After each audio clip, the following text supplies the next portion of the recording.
ya siku ambayo ndio tunakwenda kufanya hiyo mikutano na kutangaza maazimio, tukawa tumepata taarifa ya kifo cha Swezi ambaye alikuwa ni dereva wa makamu mwenyekiti wa chama bara, Mheshimiwa John Heche. Kwa hiyo kwa sababu ya tukio hilo la msiba na kushughulika na masuala yatokanayo na kifo hicho, tukasema kwamba maazimio yatasomwa hapa makao makuu ya chama, na tukarejea baada ya kupisha hizo taratibu za msiba, lakini kukawa na mfululizo hapa katikati wa mambo ambayo yakafanya tusizungumze na nyinyi wakati huo. Tarehe 3 mwezi Julai tulikuwa na kesi ya mwenyekiti Tundu Lissu. Tarehe 6 mwezi Julai na tarehe 8 tulikuwa na kesi ya chama Mahakama Kuu, na mara zote nilipokuwa nikizungumza mbele ya mahakama nilikuwa nawaambia kwamba tutawaita makao makuu kuja kuwaeleza maamuzi ya kikao cha kamati kuu ya chama, na leo tumewaita na nitawasomea maamuzi hayo na maazimio hayo, na baadaye tutakaribisha maswali mbalimbali.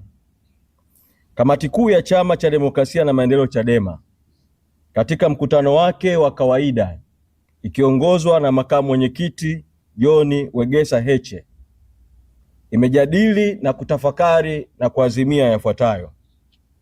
1. Kamati kuu ya chama imepokea taarifa ya tathmini ya mikutano ya operesheni ya katiba mpya Free Tundu Lissu na imejiridhisha kuwa imekuwa ya mafanikio makubwa. Kamati kuu inawashukuru Watanzania wote wenye mapenzi mema kwa nchi kwa kiunga mkono chama hiki tangu kilipofunguliwa kwenye zuio batili lililowekwa na Jaji Hamidu Mwanga mnamo tarehe 10 mwezi Juni mwaka 2025 ambalo lilivunja na kuzuia haki za kikatiba za mamilioni ya Watanzania kushiriki katika siasa. 2.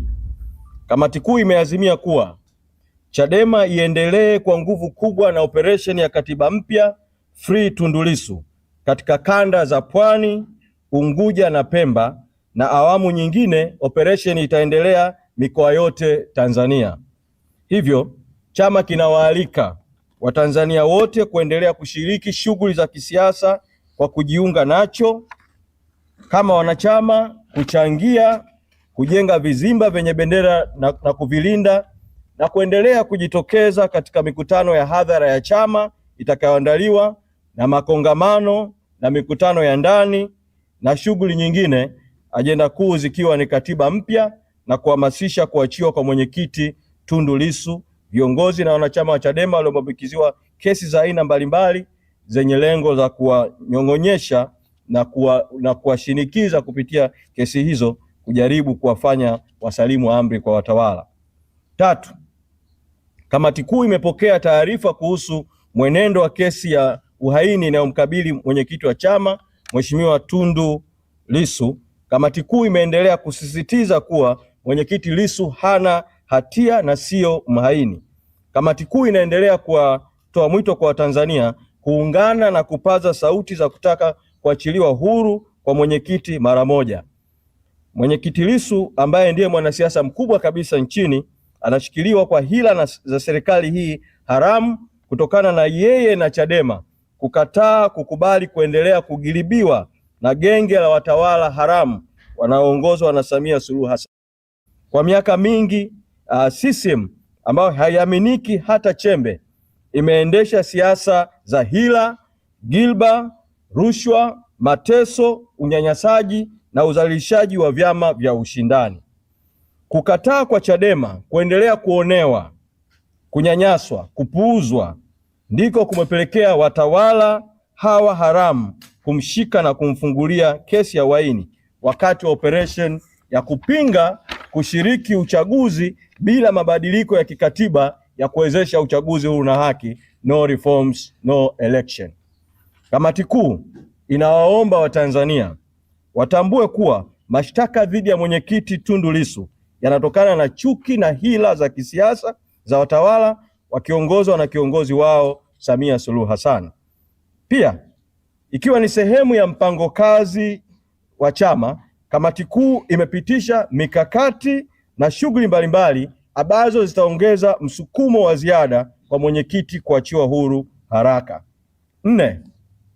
Aidha, kamati kuu imewapongeza na kutambua mchango wa wanasheria wote wa chama ambao wameendelea kujitolea kukitetea chama katika kesi mbalimbali zinazomhusu mwenyekiti wa chama taifa pamoja na kesi zinazohusu chama, wanachama na viongozi wa Chadema nchini.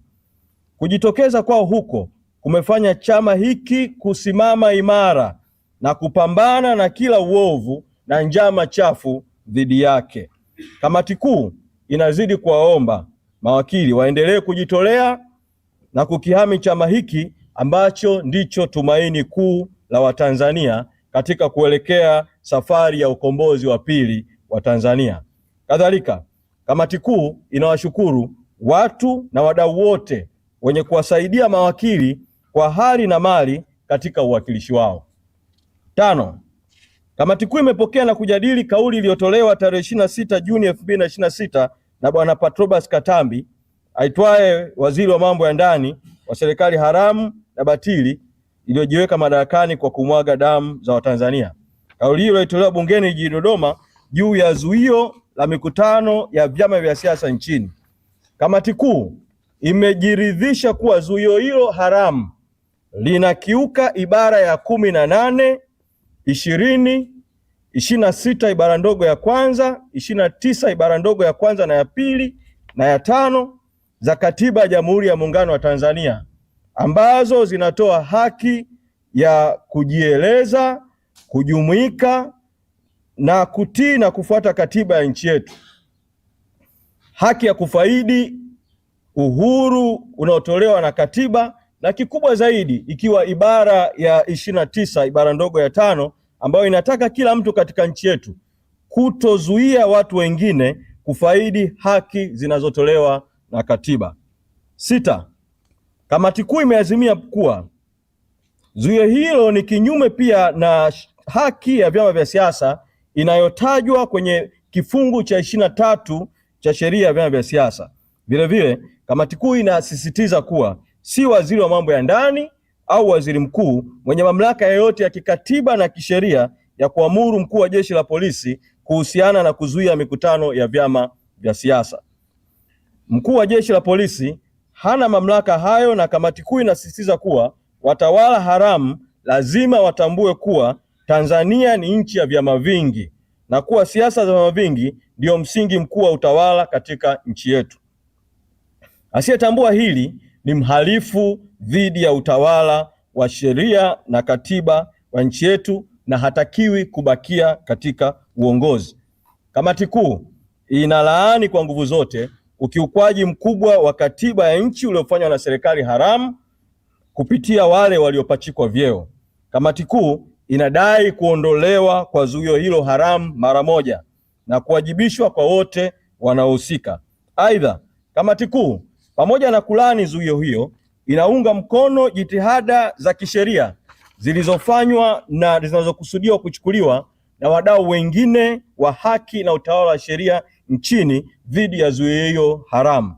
Kamati kuu inawaahidi kila msaada wa kimawazo na ushahidi katika mapambano yao na inawasihi Watanzania wasikubali kupigishwa magoti na utawala usioheshimu demokrasia chini ya serikali haramu ya Samia Suluhu Hassan. 7.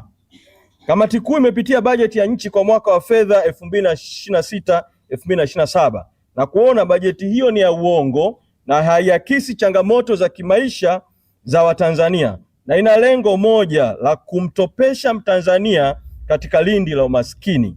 Bajeti hiyo imetengenezwa kwa misingi yenye mbwembwe ambazo hazina lengo la kumkwamua mwananchi wa kawaida kutoka katika hali yake mbaya ya kimaisha. Bajeti hiyo hailengi kukuza nguvu ya ununuzi, purchasing power ya Mtanzania, wala kupunguza gharama na ugumu wa maisha kwa wananchi. 8.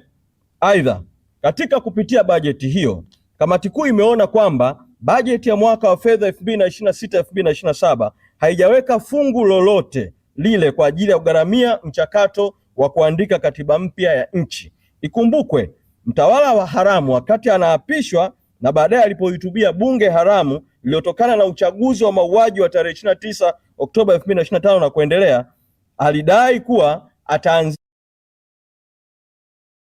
ndani ya siku 100. Mpaka kamati kuu inakutana Kigoma tarehe 30 mwezi Juni mwaka 2026, ni zaidi ya siku 200 bila kuanza kwa mchakato huo.